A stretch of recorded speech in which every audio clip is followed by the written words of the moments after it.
বুৱাৰী মা আজি এইখন ঘৰত তোমাৰ প্ৰথমটো দিন তোমাক যদি কিবা বস্তু দৰকাৰ হয় মোক ক'ব পাৰা তুমি মোৰ ছোৱালীৰ বয়সৰ এইটো নাজানো আমি তোমাৰ মা আৰু দেউতা হ'ব পাৰিম নে নোৱাৰিম কিন্তু তুমি আমাৰ কাৰণে এইখন ঘৰৰ বুৱাৰী নহয় ছোৱালী হয় আজিৰ পৰা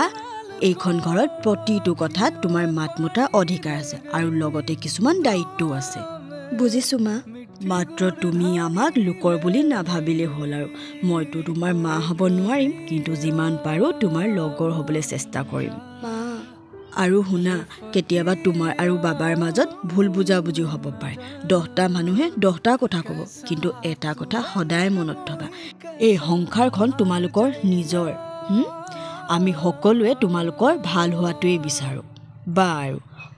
চাহ একাপ আনিছিলোঁ খাই লোৱা